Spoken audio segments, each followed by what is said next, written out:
ጥቂት ካንሰሮች ናቸው ከካንሰር አይነቶች እንዲህ አይነት እድል የሚሰጡንና ትልቁ አንጀት ወይም የኮለን ጤና ምን ይመስላል? ጤናማ ነው ሲባል ለየት የሚያደርገው ነገር አንድ ሰው ያለ ትልቁ አንጀት መኖር ይችላል። ሌላው ጥያቄ ማን ነው ሃይ ሪስክ? አንድ ሰው ጤናማ የሆነ የትልቁ አንጀት እንቅስቃሴ አለው የሚባለው ይሄ ስራ በትክክል ሲሰራ ነው። ግን ባለፈው ዓመት ብዙ ሰዎች ሞተዋል በዚህ ምክንያት መዳን ይችሉ ነበረ ብለናል እና ኤርሊ ዲቴክሽኑ ለምንድነው የሚጠቅመው? ያ ማለት ያበደ ሴል ወይም ደግሞ አቅሉን የሳተ ሴል ማለት ነውና ማንንም አይሰማም። አካባቢው ላይ ያሉ እሱን ኮንትሮል የሚያደርጉ እነዛ ሴሎች ስርዓታቸውን ይዘው እንዲባዙ የሚያደርገውን ስርዓት አይሰማም ማለት ነው። ስለዚህ ቶሎ ቶሎ ራሱን ማባዛት ይጀምራል።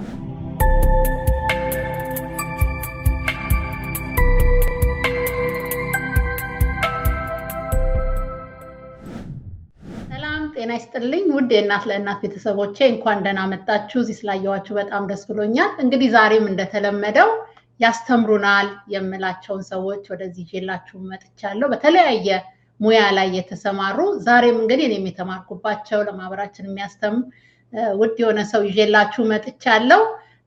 እሱም ዶክተር መሳይ ኃይለማርያም አስፋው ይባላል። በዚህ በአሜሪካን ሀገር ውስጥ በሃዋርድ ዩኒቨርሲቲ የጂአይ ፌሎ ነው። እና ዛሬ አጋጣሚ ደግሞ ኮለን ካንሰር አዌርነስ መንዝ ነው እና አጋጣሚ በዛ ስለተገጣጠመልን በጣም ደስ ብሎኛል። ዶክተር መሳይ እንኳን ደህና መጣ። ራስህን አስተዋውቅ። በጣም አመሰግናለሁ እዚህ ስለመጣው ደስ ብሎኛል። ሳራ ቴንኪዩ ስለጋበዝሽኝ። እንደዚህ አይነት መድረኮች ላይ እንደዚህ አይነት ቁም ነገሮች ሲወሩ በጣም ደስ ይላል። እንዳልሽው የትልቁ አንጀት ካንሰር የማንቂያ ወር ነው። በማርች ወር ወይም በመጋቢት ወር ሁሉ ጊዜ ስለ ትልቁ አንጀት ካንሰር እናወራለን። ይሄን እንደምናደርግበት ደግሞ ትልቁ ነጥብ ሰዎችን እንዳናጣ ነው። ይሄ ካንሰር ሙሉ ለሙሉ ማቆም የምንችለው አይነት ካንሰር ነው። እንዳይከሰት ማድረግ የምንችለው ካንሰር ነው። ከተከሰተም በኋላ ደግሞ ቶሎ ከተያዘ ይሄንን ካንሰር በደንብ ሐክመን ሰዎችን ማዳን እንችላለን ከእግዚአብሔር ጋር። ግን ይሄን ካንሰር እንደዚህ ጥቂት ካንሰሮች ናቸው ከካንሰር አይነቶች እንዲህ አይነት እድል የሚሰጡንና ስክሪን በማድረግ ይሄን ካንሰር ማቆም እንችላለን። እዚህ ስለመጣው ደስ ብሎኛል። እንግዲህ ጥሩ ጊዜ እንደሚኖረን ተስፋ አደርጋለሁ። ዛሬ እንግዲህ ስለ ኮለን ካንሰር ወይም ስለ አንጀት መጀመሪያ ስለ አንጀት ስለ ኮለን ምን እንደሆነ እናወራለን። ከዛ በኋላ ስለ ኮለን ካንሰር እንዳይከሰት ምን ማድረግ እንችላለን፣ በምን መከላከል እንችላለን፣ ከዛ ደግሞ እንዴት አድርገን ስክሪን ማድረግ እንችላለን እንዳይደገም በዳየት በኤክሰርሳይዝ ወይስ በምንድን ነው የሚለው እናወራለን። ከና ስክሪኖችስ ምን ምንድን ናቸው የሚለው እናወራለን። እና እስቲ መጀመሪያ ኮለን የትልቁ አንጀት ስራ ምንድን ነው? ትልቁ አንጀት በእኛ ፊልድ ውስጥ በጋስትሮኢንተሮሎጂ ፊልድ ውስጥ ብዙ ህመሞች የሚከሰቱበት አንደኛው የሰውነት ክፍል ነው። መጀመሪያ ዋናው ስራው ውሃንና ንጥረ ነገሮችን ከሚመጣለት ከትንሹ አንጀት ተቀብሎ ወደ ደም ማስገባት ነው። አንድ ሰው ያለ ትልቁ አንጀት መኖር ይችላል። ለየት የሚያደርገው ነገር አንድ ሰው ያለ ትልቁ አንጀት መኖር ይችላል። ያው የኑሮ ኳሊቲው ወይም ደግሞ ጥራቱ ሊቀንስ ይችላል እንጂ ያለ ትልቁ አንጀት መኖር ይቻላል። ለየት የሚያደርገው እሱ ነው። ልክ እንደ አንድ ሰው በአንድ ሳንባ መኖር እንደሚችለው፣ ያለ እጆች መኖር እንደሚችለው፣ ያለ እግር መኖር እንደሚችለው፣ ያለ አይን መኖር እንደሚችለው ያለ ትልቁ አንጀትም መኖር ይቻላል።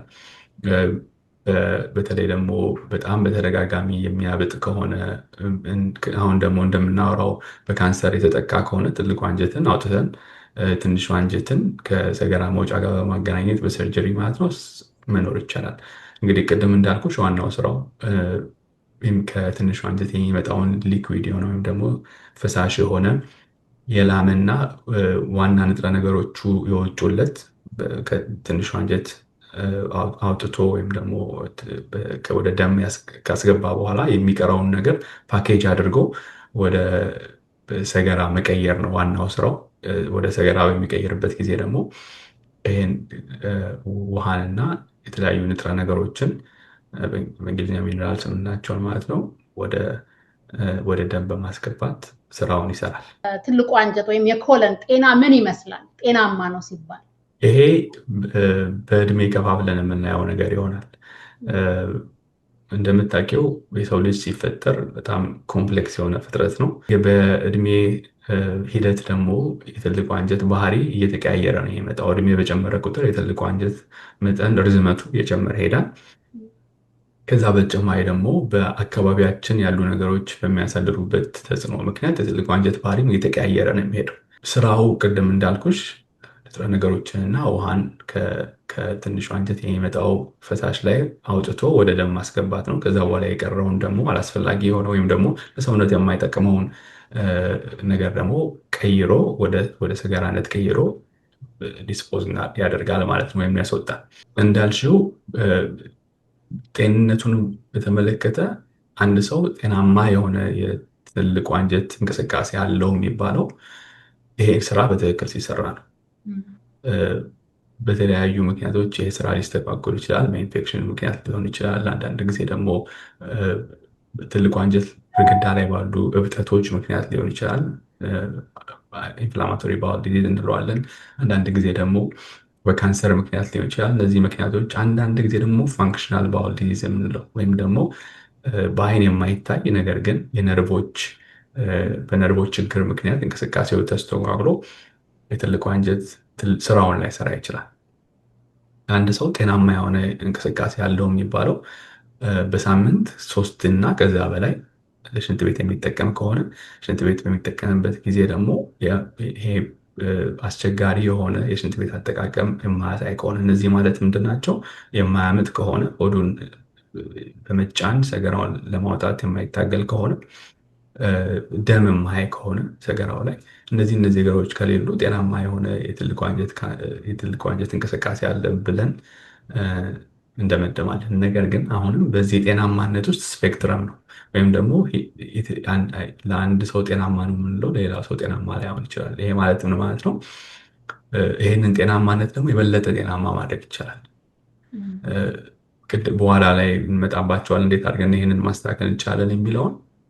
ነገር ግን በእኛ ክሊኒክ ውስጥ እኛ ጋር ሲመጡ ወይም ደግሞ ሰዎች እኛ ጋር ለመታከም ሲመጡ በሳምንት ከ3 እና ከዛ በላይ መጸዳጃ ቤት የሚጠቀሙ ከሆነ፣ መጸዳጃ ቤት ሲጠቀሙ ደግሞ ይሄ ማማጥ፣ ሆድን መጭመቅ ወይም ደግሞ ሰገራን ለማውጣት ጣትን መጠቀም፣ እንደዚህ አይነት ባህሪያትን የማያሳዩ ከሆነ ጤናማ የሆነ የአንጀት እንቅስቃሴ ያላቸው እንላለን። ከዛ ደግሞ ተቃራኒ ይሄ ከሰገራ ድርቀት ጋር በተያያዘ ነው፣ ወይም ደግሞ ከሆድ ድርቀት ጋር በተያያዘ ነው። ከዚህ በተቃራኒ ደግሞ አንዳንድ ሰዎች ደግሞ የቆየ የተቅማጥ ህመም ሊያስቸግራቸው ይችላል። ስለዚህ የሁለቱም ስፔክትረም የበዛም ያነሰም መሆን የለበትም። ስለዚህ በሁለቱም መሀል ላይ ተመጣጥኖ 3 እና ከዛ በላይ ሲሆን ጥሩ ነው እንላለን። ከዛ በተጨማሪ ደግሞ ስኬል አለን። ልክ እንደ ማንኛውም አይነት የህክምና ፊልድ ጋስትሮኢንተሮሎጂ ውስጥም ወይም ደግሞ የአንጀት ስፔሻሊቲ ውስጥም ስኬል አለን። አንድ ሰው ሰገራው ምን መምሰል አለበት የሚለውን አይታችሁ ሊሆን ይችላል። ሜይ ቢ ኢንተርኔት ላይም ልታዩት ትችላላችሁ። ምን መምሰል አለበት የሚለው ክራይቴሪያ አለ። ስለዚህ ያንን ሁሉ የሚያሟላ ከሆነ ጤናማ የሆነ የአንጀት እንቅስቃሴ ያለው እንላለን። እዚህ ላይ አንድ ነገር ለመጨመር ትንሽ ታቡ ነው ማለት አይነኬ ከሚባሉ ሳብጀክቶች ውስጥ ነው። ይሄ የአንጀት ጤና በተለይ በእኛ ባህል ውስጥ አይወራም። ሰው የሆድ ድርቀት ሲያጋጥመው ወይም ደግሞ ተቅማጥ በጣም ሲያስቸግረው ከማይወሩ ችግሮች ውስጥ ነው። ወይም ደግሞ አውጥቶ የማይናገረው፣ ለቤተሰቡ የማይናገረው፣ ወይም ደግሞ ወደ ሐኪምም ደግሞ በቀላሉ ሄዶ ሆዴን ያመኛል ወይም ደግሞ ሆዴ እየደረቀ ያስቸግረኛል ብሎ አይናገርም። ብዙ ሰው አብሮት ይኖራል። ይሄ ግን በጣም ትልቅ የሆነ የኳሊቲ የአኗኗር ኳሊቲያችንን የሚቀየር ነገር። ትልቁ አንጀት ካንሰር ውጭ መኖር ይቻላል፣ ነገር ግን አብሮ ሲኖር ግን ሊያሰቃይ ይችላል። ስለዚህ ሰገራ በጣም ትልቅ ኢንዲኬሽን ነው ማለት ነው ከትልቁ አንጀት እና በሳምንት 3 ቀን ሰው ልጅ ከወጣ ጥሩ ነው ማለት ነው። ጥሩ ነው 3 እና ከዛ በላይ ከወጣና ሲበዛም ሲያንስም ተቅማጥም ሰገራውም ሲደርቅም ጥሩ አይደለም። ዳየት ወይም አመጋገባችንስ ምን ያህል አስተዋጽኦ አለው ለአንጀት ጤና፣ ለትልቁ አንጀታችን ጤና ከአክቲቪቲስ ምን ያህል አስተዋጽኦ አለው ጤናውን ለመጠበቅ? ጥሩ ጥያቄ ነው ይሄ። ብዙ ሰዎች እንዲሁ ነካ ነካ አድርገው የሚያልፉት ነገር ነው ይሄ ነገር። ግን አሁን ቅድም እንዳልኩት የህይወት ኳሊቲያችን ላይ ጥራት ያለው ወይም የደስተኛ አይነት ህይወት ለመኖር ጤናማ አይነት ህይወት ለመኖር ከታሰበ አንድ ሰው ሆዱ ተነፍቶ መዋል የለበትም፣ ወይም ደግሞ መጸዳጃ ቤት ሲሄድ ማማት የለበትም፣ ወይም ደግሞ ሰገራው ቶሎ ቶሎ እየመጣ ቶሎ ቶሎ መጸዳጃ ቤት መመላለስ የለበትም። እነዚህን ነገሮች ለማድረግ አንደኛ እኛ ኮንትሮል ማድረግ የምንችለው ነገር ካለ መጀመሪያ ኮንትሮል ማድረግ ነው። አንጀት ከሌሎች የሰውነት ክፍሎቻችን ለየት የሚያደርገው አንጀታችን ከጭንቅላት ውጭ በጣም ብዙ የነርቭ ኮኔክሽኖች ያሉበት ወይም ደግሞ ነርቮች ያሉበት የሰውነት ክፍል ነው። ሁለት አይነት የነርቭ አይነቶች አሉ። አሁን ወደዛ ዲቴል አልገባም፣ ግን የአንጀት ግድግዳ ላይ ያሉ በጣም ብዙ ነርቭ ኮኔክሽኖች አሉ። የነዚህ ነርቮች ስራቸውን በአግባቡ ለመስራት የአንጀት እንቅስቃሴን ያበላሻል። አንጀት ወደፊት መሄድ ሲኖርበት ወይም መግፋት ሲኖርበት ውስጡ ያለውን ነገር በስነስርዓት አይገፋም። በዛ ምክንያት የሆድ ድርቀት ይከሰታል። ከዛ በተጨማሪ ግን አንጀት እንዲንቀሳቀስ ስቲሙሌት የሚያደርጉት ወይም ደግሞ የሚያነቃቁት ነገሮች አሉ። ከነዚህ መካከል ውስጡ ያለው ኮንቴንት ነው ወይም ደግሞ ውስጡ ያለው ነገር ነው። ውስጡ ያለው ኮንቴንት አንጀት ውስጥ ያለው ኮንቴንት ፋይብረስ የሆነ ነገር ከሆነ ወይም ደግሞ አንጀትን ስትሬች አድርጎ ወደፊት ፕሮፔል እንዲያደርግ ወይም እንዲገፋ የሚያነቃቃው ከሆነ የሆድ ድርቀት አይከሰትም። ስለዚህ በሌላ አማርኛ ምን ማለት ነው ይሄ? ፋይበር ያላቸውን ነገሮች በመመገብ የሆድ ድርቀትን መከላከል ይቻላል። ከዛ ነው ሕክምናውንም የምንጀምረው። እኛ ሰዎች መጥተው የሆድ ድርቀት አለኝ ሲሉ መጀመሪያ ሕክምና የምናደርገው የፋይበር ኢንቴካችሁ ምን ያህል ነው፣ በቀን ምን ያህል ግራም ፋይበር ትበላላችሁ ብለን እንጠይቃለን። ለብዙ ሰዎች ይሄ የቅንጦት አይነት ጥያቄ ሊመስል ይችላል። ግን ቅድም እንዳልኩት ችን ትንሽ ነገር በማስተካከል ይህን ትልቅ ነገር ማቅለል ይቻላል። የብዙ ሰዎችን ኳሊቲ ኦፍ ላይፍ የሚያበላሽ ነገር ስለሆነ ማለት ነው። እኛ የምንመክረው አንድ ሰው በቀን በተለይ ደግሞ የሆድ ድርቀት የሚያስቸግረው ከሆነ በቀን ከ20 እስከ 30 ግራም ፋይበር መመገብ አለበት። ፋይበር ጥቅሙ ምንድን ነው? አንደኛ በልኩን ይጨምረዋል፣ ወይም ደግሞ እዛ ውስጥ ያለውን መጠን ስለሚጨምረው አንጀትን ስትሬች ያደርገዋል፣ ይወጥረዋል። ስለዚህ አንጀት ወደፊት ይገፋል ውስጡ ያለውን ነገር በሙሉ። ከዛ በተጨማሪ ያ እንቅስቃሴ ከጀመረ ደግሞ ስለማያቆም ማለት ነው። ከዛ በተጨማሪ ደግሞ ውሃ የመያዝ አቅም አለው። ፋይበሮች ወይም ፋይበር ውሃ የመያዝ አቅም አለው። ያንን ውሃ በሚይዝበት ጊዜ ይለሰልሳል ማለት ነው ሰገራው። ስለዚህ በቀላሉ ያለምንም ጭንቀት መውጣት ይችላል። ዳይት ትልቁ ነው፣ በጣም ትልቅ አስተዋጽኦ አለው አንጀት ጤና እና እንቅስቃሴ። በጣም ቴንኪዩ እና ምግባችንን በዋና መጀመሪያ ነው እያለን ነው ዶክተር። እንግዲህ ምግባችንን እያስተካከልን ፋይበር፣ ብዙ ሰው በአሁን ጊዜ ፋይበር ምን እንደሆነ ያውቃል ብዬ ነው የማስበው። እና የተለያዩ ነገሮች አሉ እና ፋይበር በብዛት እንብላ ያለን ነው። እና አሁን ወደሚቀጥለው ስመጣ ስለ ኮለን ካንሰር እናውራ። ኮለን ካንሰር እንዴት አድርጎ ነው ዲቨሎፕ የሚያደርገው? ወደዛ ከመግባት በፊት ስለ አስከፊነቱ ትንሽ ልናገር። ሁሉ ጊዜ የምናየው ነገር ስለሆነ ቅድም እንዳልሽው የማርች ወር የኮለን ካንሰርን ወይም የመጋቢት ወር የኮለን ካንሰርን የምናስብበት ወይም ደግሞ ሰዎችን የምናነቃበት ወር ነው። ብዙ ሰዎች በዚህ በ2024 በአሜሪካ ውስጥ ብቻ 150 ሺህ በላይ ሰዎች በኮለን ካንሰር ተይዘዋል። 50 ሺህ ሰዎች ደግሞ ህይወታቸውን አጥተዋል። እነዚህ 50 ሺህ ሰዎች ወይም ደግሞ የተያዙት 150 ሺህ ሰዎች ስክሪን በማድረግ ማትረፍ የምንችላቸው ሰዎች ነበሩ። ነገር ግን ይሄ ነገር በደንብ ሰዎቹም ስላልሰሙት ሊሆን ይችላል፣ ወይም ደግሞ ተከታትለው ሐኪማቸው ጋር ስላልሄዱ ሊሆን ይችላል። አቬለብል በሆነበት ሀገርም አሜሪካ ላይ ቁጭ ብለንም ብዙ የህክምና እንትኖች ባሉበትም ሰዎችን እያጣን ነው ስቲል። በእርግጥ መጠኑ እየቀነሰ መጥቷል። ከዛሬ 10 ዓመት በፊት 20 ዓመት በፊት ስናነጻጽረው መጠኑ እየቀነሰ መጥቷል። ነገር ግን አሁንም ብዙ ሰዎች የተያዙበት ያለን። ከዛ በተጨማሪ ደግሞ ከእድሜያቸው 50 በታች የሆኑ ሰዎች ደግሞ አሁን በብዛት እየተያዙ ነው። ለዚህ ብዙ ምክንያቶች ይጠቀሳሉ። ከነዛ ውስጥ አመጋገባችን ነው። ከዛ በተጨማሪ ደግሞ ኤንቫይሮንመንታል ኤክስፖዠሮች ናቸው፣ ወይም ደግሞ አካባቢያችን ላይ ያሉ ምንተነፍሰው አየር፣ የምንመገበው ምግብ፣ የምናያቸው ነገሮች፣ ስትረሱ፣ ይሄ ሁሉ ነገር ኮንትሪቢዩት ያደርጋል ተብሎ ይገመታል። ብዙ ወጣቶችን እኛ ኮሎኖስኮፒ ስንሰራ እናገኛለን። የመጀመሪያ ዲያግኖሲስ ሆነው ማለት ነው ኮለን ካንሰር። በወንዶች ላይ ከፕሮስቴት ካንሰር እና ከሳምባ ካንሰር ቀጥሎ ሶስተኛው የተለመደ የካንሰር አይነት ነው። ሁለተኛው ደግሞ ገዳይ ነው። ሴቶች ላይ ደግሞ ከጡት ካንሰር እና ከሳምባ ካንሰር ቀጥሎ ሶስተኛው የተለመደ የካንሰር አይነት ነው። በገዳይነቱም ሁለተኛ ነው። ግን ቅድም እንዳልኩሽ ማቆም የሚቻል የካንሰር አይነት ነው። ሁለት አይነት አመጣጦች አሉት የትልቁ አንጀት ካንሰር። የመጀመሪያው ሰዎች ምንም አይነት የዘረመል ችግር ሳይኖርባቸው ወይም ደግሞ ከወላጆቻቸው ሳይወርሱት፣ ነገር ግን ባላቸው በአመጋገብ ምክንያት ሊሆን ይችላል። ከዛ በተጨማሪ ደግሞ ባላቸው ባህሪያት ምክንያት ሲጋራ ማጨስ፣ መጠጥን አብዝቶ መጠቀም፣ ከክብደት በላይ የሆነ ውፍረት፣ ከዛ በኋላ ደግሞ ከሱ ጋር ተያይዘው የሚመጡ እንደ ስኳር ያሉ ህመሞች የትልቁ አንጀት ካንሰር ሪስክን ይጨምራሉ፣ ተጋላጭነትን ይጨምራሉ።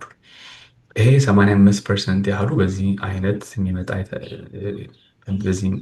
ምክንያት የሚመጣ ነው የትልቁ አንጀት ካንሰር።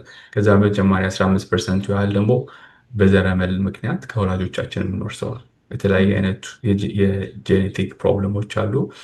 ሊንች ሲንድረም፣ ፋሚሊያል አዲኖማተስ ፖሊፖሲስ የሚባል፣ ጁቬናይል ፖሊፖሲስ ሲንድረም፣ ፒት ሴገር ሲንድረም። የሚገርመው ነገር ግን እነዚህ ፋሚሊያል የሚባሉት ወይም ደግሞ በዘረመል ምክንያት የሚተላለፈው የካንሰር አይነት በእኛ ላይ በአፍሪካውያን ላይ እንዲሁም ስፔሲፊክ ደግሞ በኢትዮጵያውያን ላይ ብዙ የሚታይ አይደለም።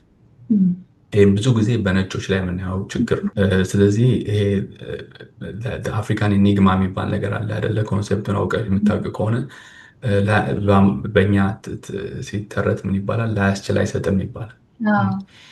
እና እንግዲህ ማሰብ ትችላለች፣ እነዚህ የጄኔቲክ ፕሮብለሞች አፍሪካውያን ላይ ቢደረጉ ኖሮ አሁን ባለው ችግር ላይ በጣም ብዙ ችግር ነበር የሚከሰተው። እና አፍሪካን ኢኒግማ ይባላል። በአማርኛ ላያስችል አይሰጥም እንደማለት ነው። ለየት ያለ ነገር ነው። ቁጥሩ ቢጨምር እንኳን አፍሪካ ላይ ልክ እንደ አንዳንድ ጊዜ እንደ ኤች ፓይሎሪ ኢንፌክሽን አይነት ማለት ነው። ዌስተርኖች ላይ የምታዩ ወይም ኤዥያን ላይ የምታዩ ኤች ፓይሎሪ ኢንፌክሽን ካንሰር የሚያመጣ አይነት ነው። አፍሪካውያን ላይ የምታዩ ኤች ፓይሎሪ ኢንፌክሽን ግን ለዘብ ያለ ነው። ትንሽ እንትኑ ቀነስ ይላል። ካንሰር የማምጣት እንትኑ ትንሽ ቀነስ ይላል። ለአፍሪካ ኢኒግማ ይባላል። እና እኔም የሚገርመኝ ኮንሴፕት ስለሆነ ላያስችል አይሰጥም። እና እነዚህ በፋሚሊ በጄኔቲክ በዘረመል ምክንያት የሚመጡ ፕሮብለሞች ወይም ደግሞ የኮለን ካንሰሮች 15% ያህል ብቻ ናቸው። በእኛ ላይ ግን የተለመዱ አይደለም። እኛ ላይ የተለመደው ከምግብ ከምኑ እንደዚህ አይነት ከላይፍ ስታይል ከአኗኗራችን የሚመጣ ናቸው ማለት ነው። ስለዚህ ፕሪቨንት ማድረግ የምንችለው ነው ማለት ነው። ፕሪቨንት ማድረግ በትክክል ምንድነው? አሁን ሜቢ አሁን የሚያዳምጡን አድማጮች የሚያዩን ተመልካቾች ሜቢ ግራ እንዳይገባቸው ግን እንዲሁ ለማቅለል ያህል ለየት የሚያደርገው የትልቁ አንጀት ካንሰር በአንድ ምሽት የሚመጣ ካንሰር አይደለም። ምንድነው? መጀመሪያ የትልቁ አንጀት ግድግዳን የሚሸፍኑ ሴሎች አሉ። እነዚህ ሴሎች በጣም ቶሎ ቶሎ ነው የሚባዙት። እንደ ራሳቸውን ቶሎ ቶሎ ይተካሉ። ራሳቸውን በሚተኩበት ጊዜ ምንም አይነት ስህተት ቢከሰት ወይም ደግሞ አንደኛው ሴል ማድረግ ሲካፈል ስህተት ቢፈጠር ያ ሴል ያበደ ሴል ይሆናል።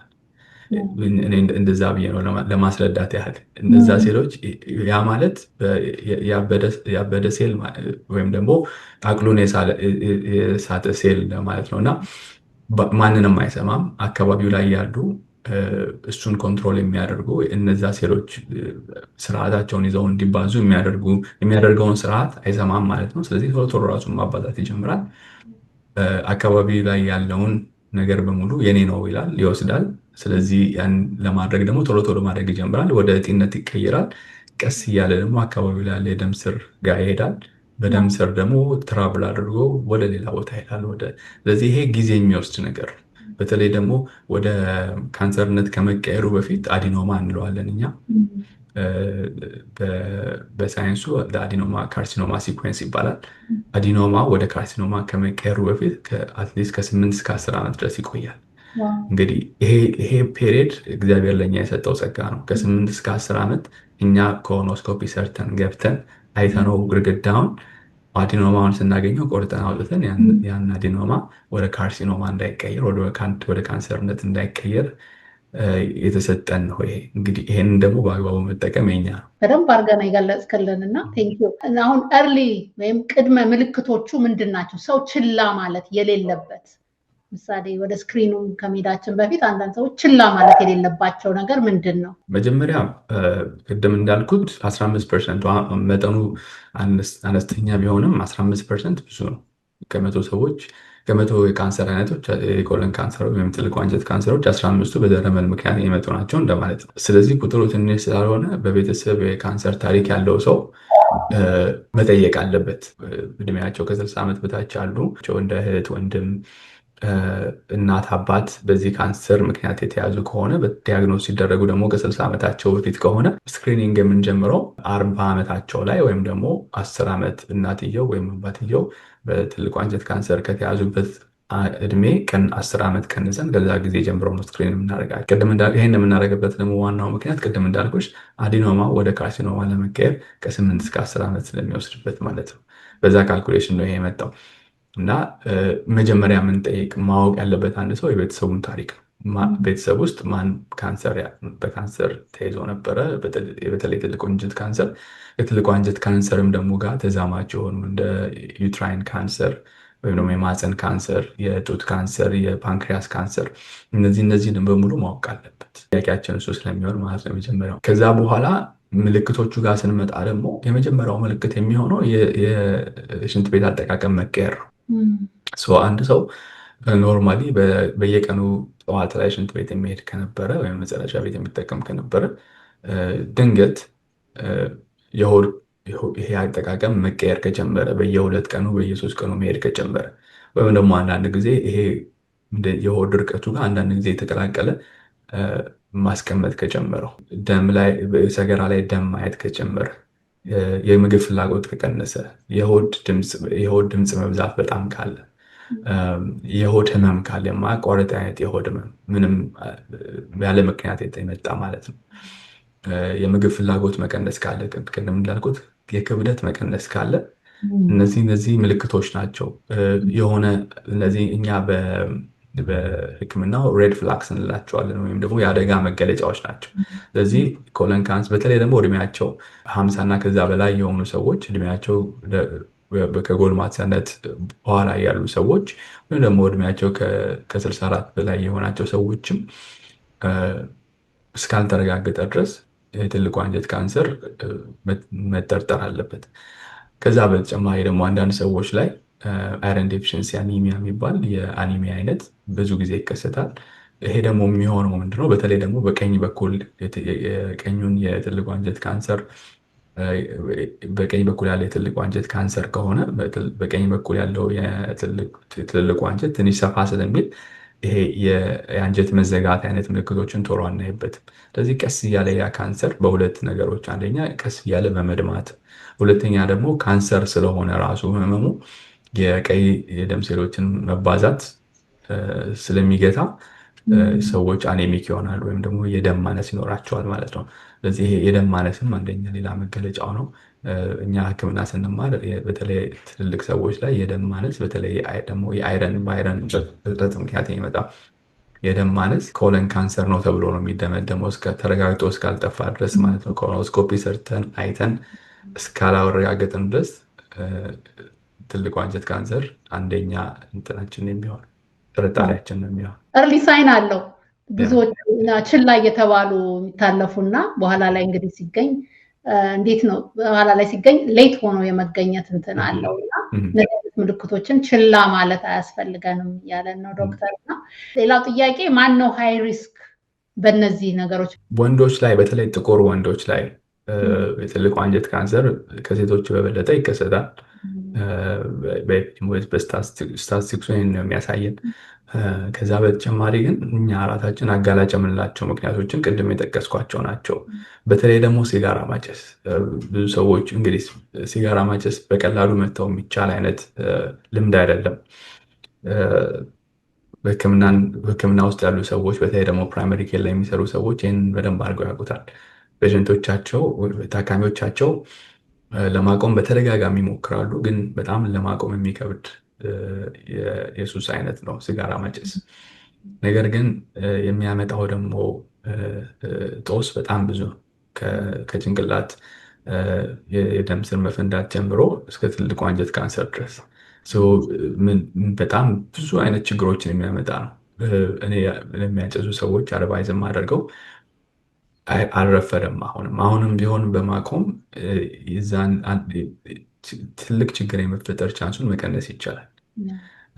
ስለዚህ መጀመሪያ ይሄን ልምድ ማስወገድ ነው። ከዛ በተጨማሪ ኮሞርቢዲቲዎች አሏቸው ወይም ደግሞ ተያይዞ ያሉ የቆዩ ህመሞች እንደ ስኳር፣ ደም ግፊት፣ የኮሌስትሮል ችግር ያላቸው ሰዎች ደግሞ እነዚህን ህመሞች በደንብ ማስታገስ ይኖርባቸዋል። ለሁለት ምክንያቶች፣ አንደኛ ቅድም እንዳልኩት የስኳር ህመም በባህሪው የነጭ ደም ሴሎች ስራን ስለሚያስተጓጉል ካንሰር ቢከሰት እንኳን ነጭ ደም ሴሎች ወይም ደግሞ ቅድም ያልኩሽ አቅላቸውን የሳቱ ሴሎች ቢኖሩ እንኳን የነጭ ደም ሴሎች ሄደው እነዛን ሴሎች ፒክ አድርገው እንዳይባዙ ማድረግ ይችላሉ። ናቹራል ኪለር ሴልስ እንላቸዋለን። እግዚአብሔር የሰጠን ጸጋ ነው ይሄ። ያ ሲስተም በደንብ እንዳይሰራ የስኳር ህመም ያግዳል። ሌሎቹም ክሮኒክ ዲዚዞች ወይም ደግሞ የቆዩ ህመሞች። ስለዚህ ካንሰር ቢከሰት እንኳን ጤናማ የሆነ ኢሚዩን ሲስተም ካለን ወይም በሽታ የመከላከል አቅም ካለን እነዚህ ሴሎች ሳይባዙ ማቆም ይችላሉ። የራሳችን ነጭ ደም ሴሎች የስኳር ህመሙን ግን በደንብ ማስታገስ ያስፈልጋል። በደንብ ህክምና ማድረግ ያስፈልጋል። ለካንሰር መጋለጥ ቻንስን ከመቀነሱ ወይም ደግሞ ከመቀነሱ ሌላ ሌሎች ደግሞ የሚመጡ ህመሞችን፣ የልብ ህመምን፣ የጭንቅላት ላይ የሚከሰት የደም መፍሰስ ህመም፣ ስትሮክን፣ እነዚህ ነገሮች በሙሉ ያስታግሳል። ስለዚህ ክሮኒክ ችግር ያለባቸው ወይም ህመም ያለባቸው እንደ የስኳር ህመም፣ የደም ግፊት፣ የኮሌስትሮል ህመም ያለባቸው ሰዎች ይህን በደንብ ማስታገስ ነው። አልኮሆልን መገደብ ሌላኛው ነው። ከዛ በተጨማሪ ደግሞ ያው እኛ ኢትዮጵያውያን ስለሆንን ትንሽ ያስቸግረናል፣ ግን ቀይ ስጋም ከዚህ ጋር ከትልቁ አንጀት ካንሰር ጋር አብሮ የሚጠቀስ ነው። ስለዚህ መመጠን ማስወገድ የሚለው ነገር ባይኖርም በመጠኑ መጠቀም። ስለዚህ እነዚህ ነገሮች በደንብ እንትን ማድረግ ቅድም እንዳልኩት ፋይበር ኢንቴክን መጨመር በደንብ መከላከል ይችላል። ብዙ ጥናቶች አሳይተዋል። ፋይበር ኢንቴክን በመጨመርን ቁጥር የካንሰር የትልቁ አንጀት ካንሰር መጠን እንደሚቀንስ። ስለዚህ እነዚህ ነገሮች በማድረግ ከኛ በኩል የሚጠበቀውን ማድረግ እንችላለን ማለት ነው። ካንሰሩ እንዳይከሰት ማድረግ እንችላለን። ብዙ ነገሮች ራሳችንን ካየን መከላከል እንችላለን ማለት ነው። እና ከምግብ በጣም ትልቁ ነው አሁንም እያልከን ካለው እና እነዚህ በተለይ ውጭ ሀገር የምንኖር ሰዎች እኛ ሀገርም የገባ ነው ብዙ ሰዎች ይነግሩኛል። እና ፕሮሰስ ፉድ ፕሮሰስ የተደረጉ ስጋዎች ለምሳሌ ተርኪ የሚሆን አንዳንድ ሰው አሁን ተርኪ ብበላ ሳንድዊች በጣም ሄልዚ ነው፣ ተርኪ ሄልዚ ነው፣ ቺክን ሄልዚ ነው ይላል። ግን ፕሮሰስ መደረጋቸውም ለዛ ያጋልጡናል ብዬ አስባለሁ አይደል? ኬሚካሉ በትክክል ፕሪዘርቫንቶች ናቸው አይደል? አንድ ምግብ ሼልፍ ላይፍ አለው። ምን ያህል ጊዜ መቆየት አለበት? መቼም አንድ ካምፓኒ ምንም አይነት ምግብ ምንም አይነት ፕሮዳክት ሲያወጣ ሼልፍ ላይፉ እንዲቆይለት ይፈልጋል አይደለ? ያንን ሼልፍ ላይፍ ደግሞ ወይም ደግሞ መደርደሪያ ላይ የሚቆይበትን እድሜ ለመጨመር ተብሎ እዛ ላይ የሚጨምሩ ነገሮች አሉ። እዚህ ላይ በተለይ ደግሞ አሜሪካ ነገር ውስጥ ወይም ደግሞ ዩሮፕ ውስጥ የምትኖሩ ሰዎች እንድታስተውሉ የምፈልገው ሰፕሊመንቶች፣ ምግቦች ላይ ያለው ቁጥጥር በጣም የላላ ነው።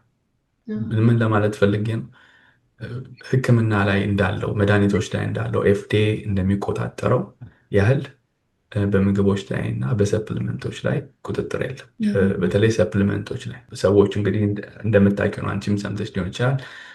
አንድ ሰፕሊመንት ከሼልፍ ላይ ተነስቶ ዝም ብሎ መወሰድ ይጀምራል። ምን እንደሆነ አይታወቅም። ሳይድ ኢፌክቶቹ በደንብ አይታወቁም። እንዲሁ ኢንተርኔት ላይ አንድ ሰው ሲጠቀሙ ስላየን ብቻ ወስደን እንትን እንላለን። ግን ኮንትሮል የሚደረጉ ነገሮች አሉ። ኤፍዲኤ ኮንትሮል አደረጋቸው። ያ ነገር ደግሞ ትሪክ ያደርገዋል ትንሽ። መድኃኒት ቢሆን ለቴራፒቲክ ነገር ነው ወይም ደግሞ ለህመም ማከሚያ ነው ተብሎ ስለሚታሰብ ኤፍዲኤ ማለት ፌዴራል ድራግ አድሚኒስትሬሽን ማለት ነው። እነሱ በደንብ አድርገው ኮንትሮል ያደርጉታል። እነሱ ያልፈቀዱት ነገር ወደ ገበያ ስለማይወጣ ማለት ወይም ደግሞ ገበያ ላይ ከወጣ በኋላም ችግር የሚያመጣ ከሆነ ፑል ስለሚደረግ ስለሚቀርቡ ምግቦች ላይ ሰፕሊመንቶች ላይ ያለው ቁጥጥር ግን በጣም የላላ ነው። ስለዚህ በጣም ጥንቃቄ ይፈልጋል። አገላብጦ ማየት፣ ምግብን ስንገዛ በደንብ አገላብጦ ማየት ምን ምን ፕሬዘርቫንት አለው፣ ኦርጋኒክ ነው ወይ አይደለም፣ ፕሮቲን ኮንቴንቱ ምን ያህል ነው፣ ፋት ኮንቴንቱ ምን ያህል ነው፣ ካርቦሃይድሬት ኮንቴንቱ ምን ያህል ነው፣ ፋይበር ኮንቴንቱ ምን ያህል ነው፣ በደንብ ማየት ያስፈልጋል አይደለ? ወደ ሰውነታችን ነው የምናስገባው። አንዴ ከገባ በኋላ ደግሞ እንግዲህ እንዴት አድርገን አናወጣው። ስለዚህ ያ ነገር በተጠራቀመ ቁጥር ለብዙ ነገር ስለሚያጋለጥ በጣም ትልቅ ነገር ነው የነገርከን እና በተለይ ውጭ ሀገር የምንኖር ልጆቻችንን የምናሳድግ አይኖ ጊዜ የለንም፣ ብዙ ጊዜ እንሰራለን፣ ግን ቤት ውስጥ ኩክ አድርጎ የመብላትን የመሰለ ጤናማ ነገር የለም። 10 ቢደረድሩበት ሌብል ቢጻፍ ምን ቢል በጣም ትሪኪ ነው እና ከቤት ኩክ አድርጎ መብላት በብዙ ጤናችንን መጠበቅ ይሆናል ብዬ አስባለሁ። እኔም እና ቴንኪዩ ዶክተር። ስክሪን ማድረግ አሁን ይመከራል ብለናል። እንግዲህ እድሜውንም ሪስክ ያለባቸውንም ነግረናል። ምን ምን አይነት ስክሪኖች ናቸው ያሉት ወይም ቅድመን ማወቅ ያለብን ሳንታመም ሄደን የሆነ እድሜ ወይም ሪከመንድ የሚደረጉ የምናደርጋቸው ነገሮች ምን ምን አሉ? ኖርማሊ አንድን ህመም በሕክምና ውስጥ ስክሪን ማድረግ የሚጀመረው ዝም ብሎ አይደለም። ያለው ኢምፓክት በተለይ ደግሞ ሀገሪቱ ላይ የሚያመጣው ኢኮኖሚካል ኢምፓክት ካልኩሌት ይደረጋል ወይም ይታሰባል። ስለዚህ ምክንያቱም ኮሎኖስኮፒ ምርመራ ለማድረግ ኢንሹራንስ የሚከፍለው ገንዘብ አለ አይደለም። በተለይ ዌስተርን ካንትሪ ላይ እዚህ አሜሪካና ኤሮፕ ላይ የሚኖሩ ሰዎች ኢንሹራንሳችሁ ነው ይህን ነገር ከቨር የሚያደርገው። ያንን ነገር ከቨር ለማድረግ እነሱ ቅድም እንዳልኩሽ የካፒታሊስት ኢኮኖሚ ነው፣ ካልኩሌት ይደረጋል። አንድ ሰው ትልቁ አንጀት ካንሰር ከተያዘ በኋላ ለዛ ሰው ሕክምና የምናወጣው ገንዘብ ስክሪኒንግ በማድረግ ከምናወጣው ገንዘብ ጋር ምን ያህል ይመጣጠናል? ይሄ ሁሉ ታስበው ነው በኋላ ላይ ኢንሹራንሶቹ ወይም ደግሞ ገቨርንመንት መንግስቱም ጨምሮ ኦኬ ትልቁ አንጀት ካንሰር ስክሪኒንግ ጠቃሚ ነው ተብሎ በተለይ ደግሞ ከ5% በላይ የሆነውን ፖፑሌሽን የሚያጠቃ ከሆነ ወደ ስክሪኒንግ ይኬዳል ማለት ነው። እንግዲህ ብዙ ታሪክ አልፎ ነው የመጣው ስክሪኒንግ። በተለይ ትልቁ አንጀት ካንሰር ስክሪኒንግ የመጀመሪያው የሰገራ ምርመራዎች ናቸው። ሰገራ ላይ የሚደረጉ ደምን በማየት ማለት ነው። ሰገራ ላይ ደም አለ የለም የሚባል ምርመራ ኤፍአይቲ ቴስት፣ ኤፍኦፒቲ ቴስት የሚባሉ ምርመራዎችን በማድረግ ነበር መጀመሪያ ትልቁ አንጀት ካንሰር አለ የለም የሚለውን ለማወቅ ይሞከር የነበረው። ነገር ግን እነዚህ ነገሮች ትንሽ አስቸጋሪ የሚያደርጋቸው ምንድን ነው? አንድ አዲኖማ ቅድም ያልኩት እባጭ ወደ ካንሰር ከመቀየሩ በፊት በደንብ ማድረግ አለበት። በደንብ ሲያድግ ነው ደም መድማት የሚጀምረው፣ ደም ማሳየት የሚጀምረው። ስለዚህ ደም ካየን እንኳን ሰገራ ላይ ደም ካየን እንኳን የመጨረሻ የሚሆነው ኮሎኖስኮፒ መታየት ግዴታ ይሆናል። ምክንያቱም ያ ነገር መውጣት ስላለበት ማለት ነው። ሰዎች በጣም ተጠራጥረው አይ ኮሎኖስኮፒ ምርመራ አላደርግም ካሉ ግን እነዚህን ምርመራዎች እናደርጋለን። ከዛ በተጨማሪ ሲቲ ኮሎግራፊ የሚባል መጀመሪያ ኮሎኖግራፊ የሚባል መጀመሪያ እንግዲህ ሲመጣ በጣም ሃይፕ ነበረው። በጣም ብዙ ሰዎች ይጠቀሙታል ተብሎ ወይም ደግሞ ኮሎኖስኮፒ ይተካል ተብሎ የመጣ ነገር ነበረ። የመጣ ምርመራ ነበረ። በሰዎች ሲቲ ስካን ማሽን ውስጥ በመግባት ትልቁ አንጀትን በማየት ምንም አይነት እባጮች እንደሌሉ፣ ለትልቁ አንጀት ካንሰር የሚያጋልጡ እባጮች እንደሌሉ ማረጋገጫ ማለት ነው። አሁንም አንዳንድ ጊዜ እንጠቀመዋለን፣ ብዙ ጊዜ ግን አንጠቀመው። ከዛ በተጨማሪ ያው ትልቁ ስክሪኒንግ ማድረጊያ መንገዳችን የትልቁ አንጀት ካንሰር ኮሎኖስኮፒ። ኮሎኖስኮፒ እንዲሁ ሳይንሳዊ ቃል ነው። ልክ ሊውመንን ወይም ደግሞ የአንድን ቱቦ ገብቶ ማየት እንደማለት ነው። ስለዚህ ትልቁ አንጀት ኮንቲኒየስ ነው፣ ረጅም ቱቦ ትንሹ አንጀት ጋር ሲገናኝ ድረስ ማለት ነው። የአንጀት ዝግጅት ካደረግን በኋላ እኛ ባወል ፕሪፓሬሽን እንለዋለን። አንድ ሰው ከ24 እስከ 48 ሰዓት ያህል ትልቁ አንጀት ዝግጅት ካደረገ በኋላ ትልቁ አንጀት እጥበት ካደረገ በኋላ ማለት ነው በአማርኛው የኮሎኖስኮፒ ምርመራ በማድረግ ሁሉንም ግድግዳዎች በማየት ምንም አይነት እባጭ እንደሌለ አረጋግጠን እባጮችን ደግሞ ካገኘን ቆርጠን በማውጣት ምንም ፔንለስ ነው፣ ምንም አይነት ህመም የለውም። ቆርጠን በማውጣት እነዚያን እባጮች እንልካቸዋለን ወደ ፓቶሎጂ። ፓቶሎጂስቱ ያይና ምን አይነት እባጭ ነው፣ ምን አይነት ፖሊፕ ነው ብሎ ይነግረናል። እንደምናገኘው የፖሊፕ አይነት የተለያየ አይነት ፖሊፖች ስላሉ ማለት ነው። እንደምናገኘው የፖሊፕ አይነት እና እንደ ቁጥራቸው ከዛ በኋላ የምናደርገው ምርመራ ወይም ደግሞ የኮሎኖስኮፒ ቀጥሎ መች ነው ማድረግ ያለበት የሚባለው ደግሞ ይለያያል። ምንም ካላገኘን 10 ዓመት ነው። ከዛ በተጨማሪ ግን የተወሰኑ ካገኘን 7 ዓመት፣ 5 ዓመት፣ 3 ዓመት፣ 1 ዓመት፣ አንዳንድ ሰው ላይ ደግሞ 6 ወር ሊሆን ይችላል። ስለዚህ እንደምናገኘው ነገር ይሆናል ማለት ነው። ገብተን ካየን በኋላ ምንም አይነት ህመም የለውም። በአንስቴዚያ ነው የሚሰራው።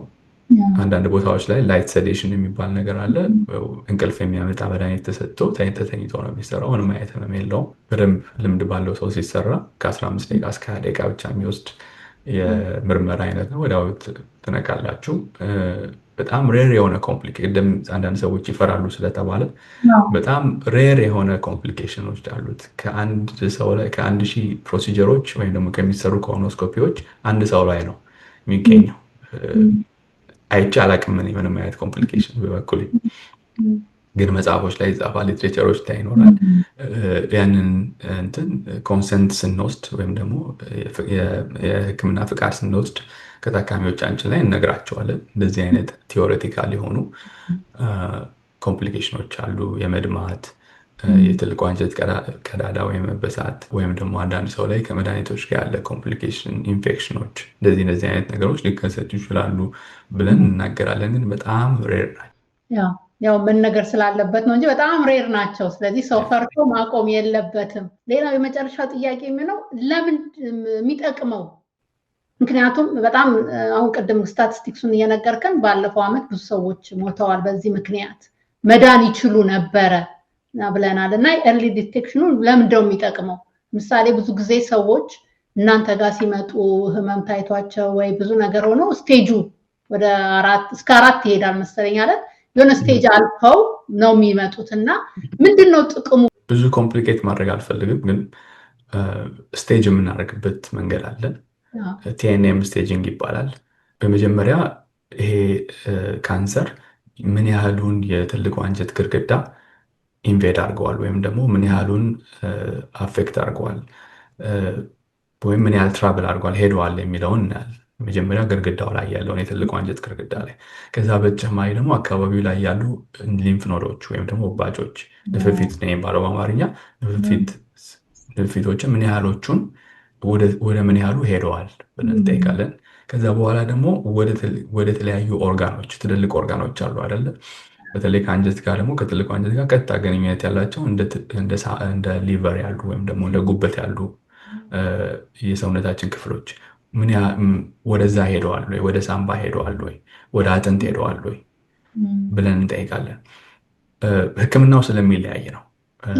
ስቴጅ 1 ከሆነ ኪውሬብል ነው፣ ቆርጠን እናወጣዋለን። ሄሚኮሌክቶሚ ይባላል። እዛ ጋር ያለውን የአንጀት ክፍል ቆርጠን እናወጣዋለን። ካንሰሩ ያለበትን የአንጀት ክፍል ቆርጠን እናወጣዋለን። ምንም አይነት ኬሞቴራፒ ያስፈልገው፣ ምንም አይነት ሬዲሽን ቴራፒ ያስፈልገው። ከዛ በኋላ ስቴጅ 2 ላይ ሲደርስ፣ አሁን ስቴጅ 2 ላይ ሲደርስ ነው ትንሽ ኬሞቴራፒ ሊያስፈልገው የሚችለው። ስቴጅ 3 ከሆነ ኬሞቴራፒ ያስፈልገዋል። ስቴጅ 4 ከሆነ የምናደርጋቸው ምርመራዎች አሉ። አሁን አዲስ የመጣ ኢሚኖቴራፒ የሚባል ትሪትመንት ስላለ ለዛ ብቁ ናቸው አይደሉም የሚለውን እናያለን። ስለዚህ ቶሎ ከተያዘ መዳን የሚችል ነገር ነው። ስለዚህ ቅድም እንዳልኩት እድሜያችሁ 45 ዓመት እና ከዛ በላይ የሆናችሁ፣ በተለይ አቅሙ የሚፈቅድላችሁ ሰዎች፣ ኢትዮጵያ ውስጥም ያላችሁ፣ ከኢትዮጵያ ውጭም ያላችሁ፣ ይህን ምርመራ እንድታደርጉ እመክራለሁ። ምክንያቱም አንድ ጊዜ ታይታችሁ ምንም አይነት እባጭ ካልተገኘ ቀጥሎ የምታደርጉት ከ10 ዓመት በኋላ ነው። የ10 ዓመት ሰርተፍኬት ይሰጣችኋል። ይሄ ደግሞ ትልቅ ነገር ነው። ውስጣችን ምን እንደሚመስል ማወቅ ራሱ አይደለም ከምንም አይነት ጥርጣሬ ስለሚገላግለን ማለት ነው። ከዛ በተጨማሪ ደግሞ በተለይ አሜሪካና ዩሮፕ ውስጥ የምትኖሩ ይሄ ነገር በኢንሹራንስ ከቨርድ የሆነ ነገር ነው። ስለዚህ ከእናንተ የሚጠበቀው ፕራይመሪ ኬር ወይም ደግሞ የመጀመሪያ ሐኪማችሁ ጋር ሄዳችሁ የሚከታተላችሁ ሐኪም ጋር ወደ ጋስትሮኢንትሮሎጂስት ሪፈር እንዲያደርጋችሁ የስክሪኒንግ ኮሎኖስኮፒ ማሰራት ስለምፈልግ ሪፈር አልፈልጋለሁ ብሎ መሄድ ነው። ከዛ በኋላ ቀላል ነው። እነሱ ስኬጁል ያደርጓቸዋል፣ ቀጠሮ ይዙላቸዋል። የአንጀት ዝግጅት ከተደረገ በኋላ የኮሎኖስኮፒ ምርመራው ይደረጋል ማለት ነው። እንደዛ በማድረግ ማቆም ይቻላል። ቅድም እንዳልኳችሁ እንግዲህ በተፈጥሮ ከተሰጠን እግዚአብሔር ከሰጠን ገብተን ማቆም ከምንችላቸው የካንሰር አይነቶች አንደኛው ነው ይሄ። በጣም ይሄ ኢንካሬጂንግ ነው። ሰው እንዲያደርግ ስክሪን ማድረግ አለብን። እኛ ብዙ ጊዜ ከራሴም ጨምሮ ነው የማወራው እና በሜዲካል ሙያ ውስጥ ሆኜ ራሱ በዚህ ማይንድ ሴት አልተሰራንም። ፕሪቨንት ሄደን የማድረግ የሚባለው እና እሱን ነገር መልመድ አለብን። ኢንሹራንስ አለ ሪኮመንድ ሲያደርጉ ዶክተሮቻችን ሄደን የጡት ይሁን የአንጀት ይሁን ሁሉንም ማድረግ በጣም ተገቢ ነው። ምክንያቱም አሁን ልክ ዶክተር እንደገለጽክልን እርሊ ከተገኘ በቃ ምንም ነገር የለም ቆርጦ ይወጣል እና ሌት እስኪሆን አንጠብቅ። ምልክቶችን ሁሉ ነግረናል። በጣም ነው የምናመሰግነው። በጣም ጥሩ ጊዜ ነበረን እና ዶክተር እንትን ላይ አለ፣ በሶሻል ሚዲያ ላይ አለ፣ ቲክቶክ አለው፣ ዩቱብ አለ፣ ፌስቡክ አለ አውቃለሁ። ፌስቡክ እና ቲክቶክ አለ፣ ዩቱብም አለ። ዩቲዩብ ብዙ እንትን አለለም፣ ግን ሜይ ቢ ወደፊት ረጃጅም ንግግሮችን ማድረግ ሲሆን ሜይ ቢ ወደፊት በጣም ብዙ ትምህርት እየሰጠ ነው እና እንትንህን ሊንክን ትሰጠንና እዚህ ዲስክሪፕሽን ላይ እናደርግላችኋለን።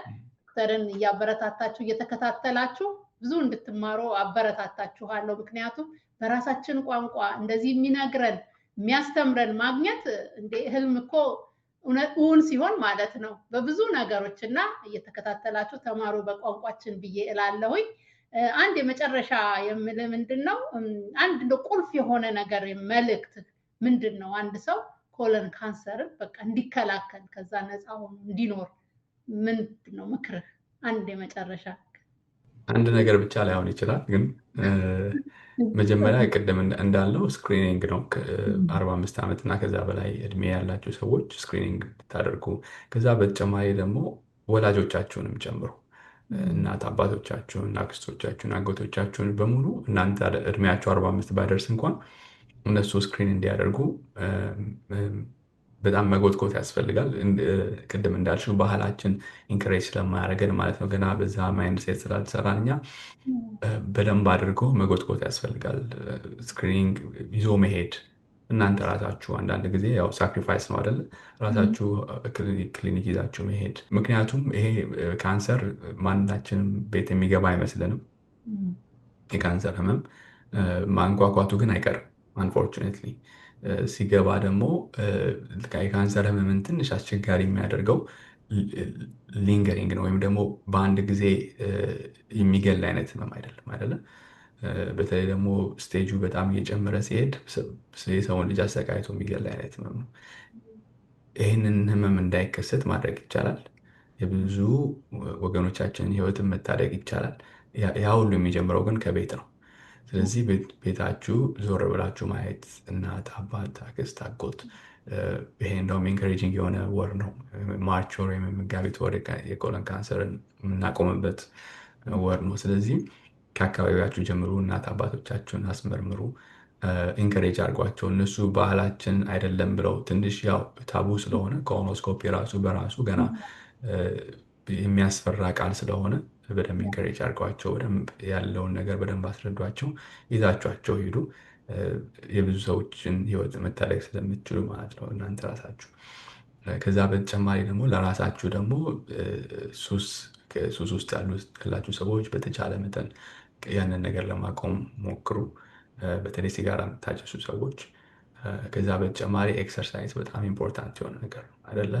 ኢሚዩን ሲስተምን ቅድም እንዳልኳችሁ የእኛ ወታደሮች ነጭ የደም ሴሎቻችን ናቸው። ነጭ የደም ሴሎቻችን አክቲቭ ሆነው እንዲሰሩ የሚቀርብላቸው ኢንቫይሮንመንት ጥሩ መሆን አለበት። ስለዚህ ኤክሰርሳይዝ ማድረግ በጣም ኢምፖርታንት ነው። ሄልዚ የሆነ ዌት መያዝ፣ ኦቨርዌት ከኦቨርዌት ጀምሮ ማለት ነው እስከ ኦቢሲቲ ድረስ የትልቁ አንጀት ካንሰር ሪስክን ይጨምራል። የትልቁ አንጀት ካንሰርን ብቻ ሳይሆን የማንኛውም አይነት ካንሰር ኢንዶሜትሪያል ካንሰርን ጨምሮ ሴቶች ላይ፣ ብሬስት ካንሰርን ጨምሮ ሴቶች ላይ ማለት ነው። ስለዚህ ሰውነታችሁ ከልክ ያለፈ ውፍረት እንዳይኖረው ማድረግ፣ ኤክሰርሳይዝ ማድረግ፣ ጤናማ አመጋገብ መመገብ። ስለዚህ እንደዚህ ስታደርጉ፣ በቂ እንቅልፍ ስታገኙ፣ በቂ ውሃ ስጠጡ የትልቁ አንጀት ካንሰርን ብቻ ሳይሆን ብዙ አይነት ህመሞችን መከላከል ትችላላችሁ። ይሄ ነው መልክቴ። ማዳን ይቻላል፣ እርሊ እንድረስበት ነው። በቃ እንከላከለው፣ ህይወታችንን እናድን፣ ያለን እንጠቀምበት ብለናልና በጣም ነው የምናመሰግነው ዶክተር። ጊዜህን ወስደህ መተህ ደግሞ ከልብ ሳትሰስት በደንብ አድርገህ እንዲህ ስላስረዳህን እግዚአብሔር ይስጥልን፣ እናመሰግናለን። ቴንክ ዩ ሶ ማች። እንግዲህ ደግሞ በሌላ ጊዜ እንገናኛለን ብዬ አስባለሁ። ዶክተርን ተከታተሉ፣ ከታች ዲስክሪፕሽን ላይ አደርጋለሁ የምታገኙበትን ቦታ። በጣም አመሰግናለሁ። መልካም ጊዜ። ተመልካቾቻችን ብላችሁ ስላያችሁን ስለተከታተላችሁን በጣም አመሰግናለሁ። ሌላ ሰው ደግሞ እንዲደርስ ካያችሁ በኋላ ሼር አድርጉ። ላይክ በማድረግ ደግሞ በሰው ጋር እንዲደርስ አድርጉልን። እናመሰግናለን።